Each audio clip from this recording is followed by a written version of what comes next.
This channel does not promote any violent, harmful, or illegal activities. All content provided by this channel is meant for an educational purpose only. একটা বড় খবরের দিকে নজর রাখতে হচ্ছে। আবাস যোজনায় ফের দুর্নীতির অভিযোগ। আবাস যোজনায় ফের দুর্নীতির অভিযোগ। শুভেন্দু অধিকারীর পোস্ট ঘিরে তোলপাড় পড়ে গেছে। মুর্শিদাবাদের সুতির কাশিমনগর গ্রাম পঞ্চায়েতের গাজীপুরে কাটমানি নেওয়ার অভিযোগ তৃণমূল কর্মী নীলিমা দাসের বিরুদ্ধে। ভিডিও পোস্ট রাজ্য বিধানসভার বিরোধী দলনেতা শুভেন্দু অধিকারীর। উপভোক্তার বাড়িতে গিয়ে 20,000 টাকা দাবি করেন ওই মহিলা তৃণমূল কংগ্রেস কর্মী। টাকা নেওয়ার কথা স্বীকারও করে নিয়েছেন তিনি। যদিও মহিলা ওই তৃণমূল কর্মী সাফাই দিয়েছেন তিনি তো নতুন, অভিজ্ঞতা নেই, কি থেকে কি হয় জানেন না, বুঝতে না পেরেই নাকি তিনি টাকা চেয়ে বসেছেন। সত্যি আজব সাফাই।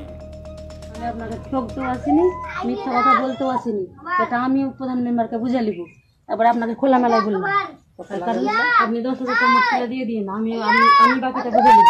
আপনার 20,000 টাকা কোনো দিকেই পাই না, আমি আপনার দিকে তাকিয়ে তোমাকে দিবে 10,000 টাকা, ওকে দিবে 10,000 টাকা, ওকে দিয়ে টাকা কি কথা টাকা দিবে 10,000 আর টাকা দিবে 10,000 টাকা, আইখানে 10,000 টাকা টাকা আরেকজনকে দিবে। এই টাকা 10,000 টাকা দিতে বলে বাড়ি খানা কি টাকা করবে? আগে কথাটা শুনেন আমা, এই টাকার ভাগীদার কেউ নয়, আমরাই, তাছাড়া আর কেউ নয়, আর কেউ পাবে না টাকা। টাকা বাড়ি টাকা টাকা দিচ্ছে যেটা শুনেন যদি এটা যদি এবার যদি শুনেন শোনো আর কে আসছে তোমাদের কাছে টাকা চাইতে আমাদেরকে বলো, আর কাউকে তো দিবে না তোমরা, না হলে পরে প্রধান মেম্বারের সঙ্গে কথা বলে যারা ক্ষমতায় তাদের সঙ্গে কথা বলে নাও। এটা তো ভুল কথা বলছেন। আর কে আসতেছে আমাকে বলতে হবে, তাহলে কে আসছে টাকা চাই তার, আর তো কেউ আসবে না আমাদের বুথে, তার কেউ আসবে না টাকা চাইতে। কে আসছে গো কাকিমা, সত্যি করে বলেন, তাহলে পরে তখন UEM Jaipur is a perfect target for prospective students aspiring for good jobs, good education with future-ready skills. কত টাকা চেয়েছিল আপনাদের কাছে? পয়সা কি 20,000 টাকা দেয় কইছে, অনলাইনে তুলে লিয়েছে, দিতে জোর করছে হয়েছে। আমি এখন পয়সা তুলতে পারবো না, না পয়সা যেখান থেকে পারো আমাকে দাও। আমি কোথায় পাবো যে পয়সাটা দিব? আমার হাঁড়ি চাপে না, আমি কোথায় পাই যে আমাকে টাকাটা দিয়ে আমাকে জোর করে বলছে কে টাকা দিব? আমি তো নতুন কর্মী হিসাবে আমার অতটা অভিজ্ঞতা নাই যে কী থেকে কী হয়, কী থেকে কী হয় না, আমি অতটা জানি না। আমার ভুল হয়েছে, আমি বুঝতে পারিনি সঠিকটা। বুথ সভাপতি শুধু নাম নয়, এতে আরও রাঘব বোয়ালদের সঙ্গে যুক্ত আছে, তাদের নাম সামনে আসা উচিত এবং প্রশাসনের উচিত যে তাদেরকে অ্যারেস্ট করে এবং সেই গরিব মানুষটার পাশে দাঁড়ানো, এটা নৈতিক দায়িত্ব এবং সাংবিধানিক দায়িত্ব আমি মনে করি। অন্যদিকে সালারে সিন্ডিকেটের জুলুমবাজি, তোলা না দেওয়ায় ব্যবসায়ীকে মারধরের অভিযোগ, ঘটনায় উত্তেজনা। মুর্শিদাবাদের সালারের ঘটনা, ব্যবসায়ীকে বাঁচাতে গিয়ে আহত হন স্থানীয়রাও। আহত মোট 6 জন, গান্ধী হাসপাতালে ভর্তি 4 জন। স্থানীয় সূত্রে যা জানা যাচ্ছে, সালারের দফাদার পাড়া এলাকায় দোকানে বসেছিলেন মালিক শাহজাহান শেখ, তখনই 5টি বাইক নিয়ে হামলা চালায় দুষ্কৃতীরা।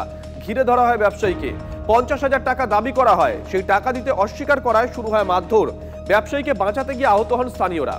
আহতদের মধ্যে 2 জন মহিলাও রয়েছেন।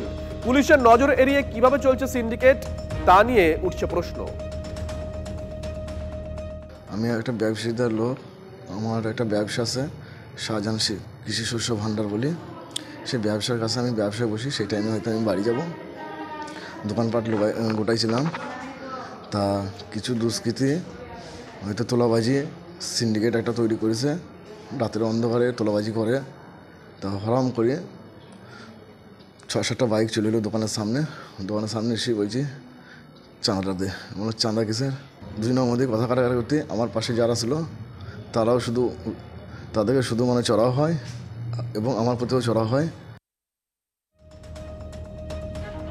এদিকে বঙ্গ বিজেপিতে ফের প্রকাশ্যে গোষ্ঠীদ্বন্দ্বের জন্য হুগলিতে হার লকেট চট্টোপাধ্যায়ের। চাঞ্চল্যকর অভিযোগ মিঠুন চক্রবর্তীর। দলের মধ্যে এ ধরনের গোষ্ঠীদ্বন্দ্ব অত্যন্ত দুঃখজনক, মন্তব্য মিঠুনের। বড় খবর আজকে নিঃসন্দেহে।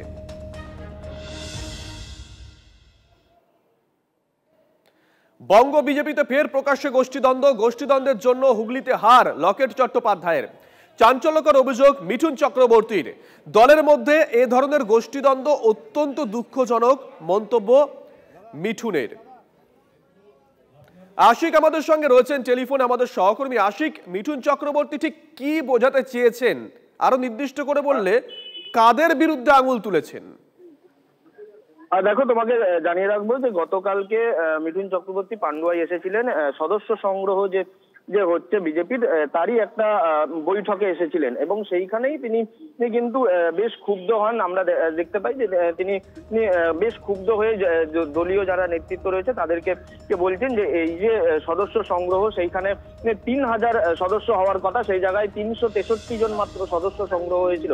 এবং এরপরেই কিন্তু তিনি যখন সাংবাদিকদের মুখোমুখি হন, সেইখানে তিনি স্পষ্টতই একটা ইঙ্গিত দেন যে এর আগে যেসব সদস্য সংগ্রহ হয়েছিল, অর্থাৎ ভোটের আগে, লোকসভা ভোটের আগে যে সদস্য সংগ্রহ হয়েছিল, সেইখানে কিন্তু বহু ফেক সদস্য তৈরি হয়েছিল এবং যার কারণে তিনি একটা ইঙ্গিত দিচ্ছিলেন যে হয়তোবা লকেটের যে হার, সেই হার কিন্তু একটা সাবোটেজ ছিল, সেই কারণে লকেটকে হারতে হয়েছিল। দলীয় কোন্দল এর একটা কারণ হয়ে দাঁড়িয়েছিল এবং সেই কারণেই লকেটকে হারতে হয়েছিল, কিন্তু তিনি স্পষ্টতই একটা ইঙ্গিত দিয়ে যান এখান থেকে। এবং তারপরে আমরা যখন লকেট চট্টোপাধ্যায়ের সঙ্গে যোগাযোগ করি, তার সঙ্গে কথা বলি, তিনি কিন্তু সেই বিষয়টি পুরোপুরি এড়িয়ে যান এবং তিনি জানান যে এটা দলীয় ব্যাপার, দলের মধ্যেই কথা হবে। তবে আমরা এর আগেও দেখেছি হুগলি লোকসভা কেন্দ্রে ভালো মার্জিনে লকেটকে জিততে এবং তারপরে তিনি চুঁচুড়া বিধানসভা যে ভোট, সেই ভোটেও তিনি দাঁড়িয়েছিলেন, তবে সেই সময় তিনি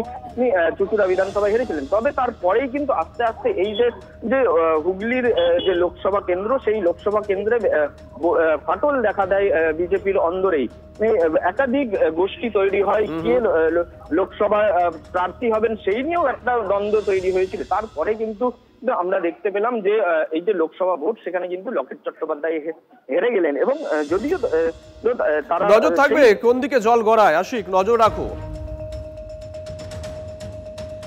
আবার এখানে আর কোন, যতগুলো আমি দেখেছি, যতগুলো বিধানসভা আছে, যেখানে যেখানে সব কটা বিধানসভাতেই জেতা আছে, কিন্তু কিছু কিছু জায়গায় কিছু ভোটের জন্য লোকে হেরে গেল। আর এটা একমাত্র কারণ এই এক আর দুজনের মধ্যে কি বলে ওটাকে, দ্বন্দ্ব, গোষ্ঠীদ্বন্দ্ব, যেটা ভেরি ভেরি স্যাড নিউজ। চলছে, এটা আমাদের আস্তে আস্তে করে এগোচ্ছে, আমাদের একটু স্লো আছে। হুগলি জেলায় যে টার্গেট ছিল, সেই টার্গেট থেকে অনেক কম সদস্য হয়েছে। সবাইকে বলা হচ্ছে, সবাইকে প্রশিক্ষণ দেওয়া হচ্ছে, সবাইকে উৎসাহিত করা হচ্ছে, সবাইকে আরেকটু সক্রিয় হতে হবে, তবেই আমরা লক্ষ্যে পৌঁছতে পারবো। ঠিক আছে, ওটা দলের ভেতরে ছিল না, আমাদের গোষ্ঠীদ্বন্দ্ব ছিল না। তো হয়তো কাজ হয়তো কেউ কম করেছে, কেউ বেশি করেছে, হয়তো কেউ সেভাবে বুঝে উঠতে পারেনি, এরকম হয়তো হতে পারে, কিন্তু তাহলে গোষ্ঠীদ্বন্দ্ব ছিল।